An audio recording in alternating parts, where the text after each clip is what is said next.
April মাসে দ্বিতীয় দফায় ভোক্তা পর্যায়ে বেসরকারি খাতের পেট্রোলিয়াম গ্যাসের দাম বাড়িয়েছে সরকার। এবার 12 কেজি এলপিজি সিলিন্ডারে 212 টাকা বাড়িয়ে নতুন দাম নির্ধারণ করা হয়েছে 1940 টাকা। রোববার 19 এপ্রিল বিকেলে এক বিজ্ঞপ্তিতে নতুন এই দাম ঘোষণা করেছে বাংলাদেশ এনার্জি রেগুলেটরি কমিশন।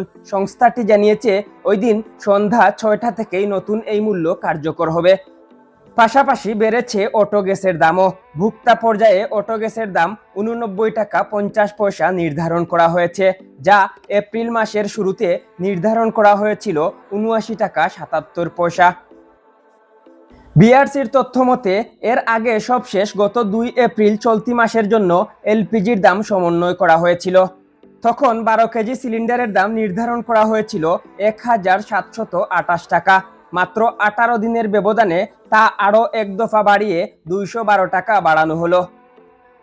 বিজ্ঞপ্তিতে জানানো হয় এবার প্রতি কেজি এলপি গ্যাসের দাম বেড়েছে 17 টাকা 62 পয়সা, অথচ এপ্রিলের শুরুতেই কেজি প্রতি দাম বেড়েছিল 32 টাকা 30 পয়সা। বিআরসি জানিয়েছে আন্তর্জাতিক বাজারে এলপিজি আমদানির জাহাজ ভাড়া এবং ট্রেডারের প্রিমিয়াম চার্জ বৃদ্ধি পেয়েছে। এছাড়া অভ্যন্তরীণ বাজারে ডিজেলের মূল্য পরিবর্তনের বিষয়টি বিবেচনায় নিয়ে ভোক্তা পর্যায়ে বেসরকারি এলপিজি ও অটো গ্যাসের মূল্য সমন্বয় করা হয়েছে। এই নিয়ে চলতি এপ্রিল মাসেই 2 দফা বাড়ল এলপি গ্যাসের দাম। এম কে তুহিন, আধুনিক কাগজ।